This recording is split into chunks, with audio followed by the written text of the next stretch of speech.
It was a cold, grey morning in the heart of the city. The streets still shimmered with puddles from last night's rain. Amara, a young woman in her early 20s, walked steadily towards Starlight Plaza, where she had been cleaning offices since she turned 18. Just as she passed the plaza entrance, a sleek black car crept up behind her. It slowed, then stopped. Amara barely glanced at it. She was used to being overlooked. But this time, something was different. Inside the car sat Olivia, a wealthy, arrogant fashion influencer. One hand on the wheel, the other glued to her phone. She spotted Amara and smirked. Without a moment's thought, Olivia slammed her foot on the gas. The tire ripped through a puddle near the curb. A tidal wave of muddy water splashed up, drenching Amara from head to toe. She froze in place, stunned, and then came the laughter, harsh, cruel, echoing from the open car window as Olivia shouted, "Clean yourself, poor cleaner." Those words stung more than the cold water. Bystanders watched, whispered, but no one stepped in. Amara didn't cry, didn't yell. She simply reached into her bag, pulled out a towel and wiped her face. Her hands trembled, but her head stayed high, and she kept walking. What she didn't realize was someone had been watching. Across the street in a cafe window stood James, a man in his early 30s. He owned half the buildings on that block, including Starlight Plaza. He had seen everything. His jaw clenched at Olivia's cruelty, but his eyes stayed on Amara. The way she handled herself reminded him of someone, his late mother, who used to clean houses to give him a better life. He quietly ordered a warm sandwich, scribbled a note, and asked the barista to deliver it to the young cleaner who just walked in. When Amara found the sandwich waiting in the staff room, it came with a short, powerful message. "Keep going. Someone sees you." That one act of kindness changed everything. Over the following weeks, small gestures appeared. Brand new gloves in her locker, a notebook filled with encouragement, a hot drink left on her cart. No name, no explanation, just warmth in a world that usually overlooked her. Amara stayed focused. She worked harder than ever, arriving early, staying late, polishing every inch she cleaned. Management noticed. So did her co-workers, and not everyone liked the attention. Jealousy took root. Rumors began to spread. Some claimed she was playing favorites. One day, someone sabotaged her schedule to make it look like she skipped an entire floor. When confronted, Amara didn't argue. She calmly presented her log, offered to redo any missed work. Her honesty silenced the noise. Slowly, whispers turned into respect. Then came the unexpected. One afternoon, Amara received a sealed envelope, not from the company, but from a private donor. Inside, a full scholarship to study hospitality management at one of the country's top schools. No sender name, just a final line. "Your future deserves more than mopping floors. I believe in you." She stood frozen, tears in her eyes.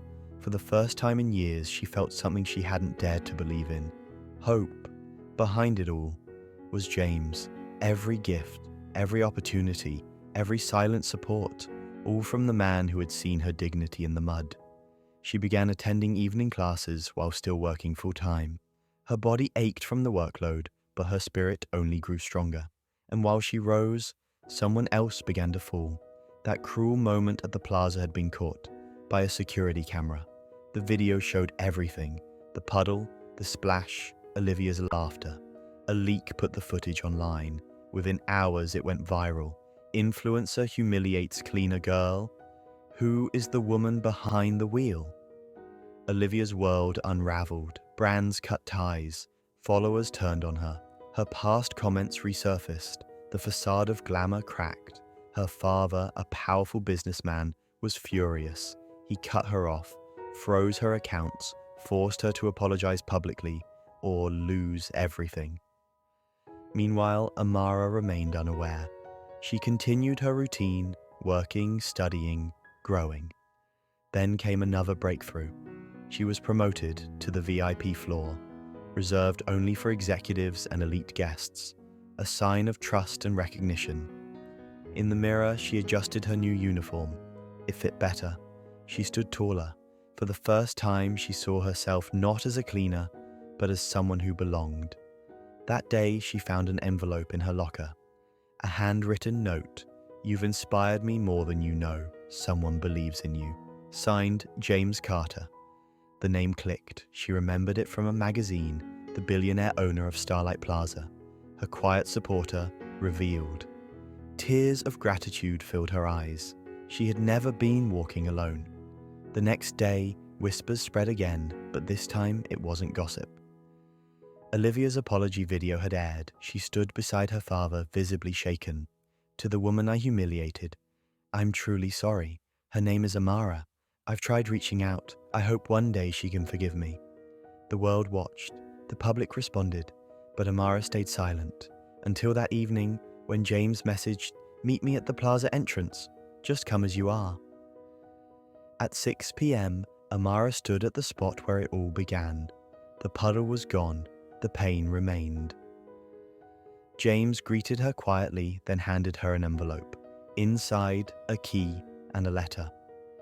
"This is your graduation gift, a fully furnished apartment near campus. You no longer have to commute. You deserve rest. You deserve peace." Her voice cracked. "Why me?" she asked. He smiled. "Because the strongest people often wear the humblest clothes. You reminded me of who I used to be." Their bond deepened. He became her mentor, her friend, and eventually, something more. A year later, Amara graduated with honors. She was promoted to head of hospitality training at Starlight Plaza, and on the anniversary of that life-changing day, she received an award at the company gala.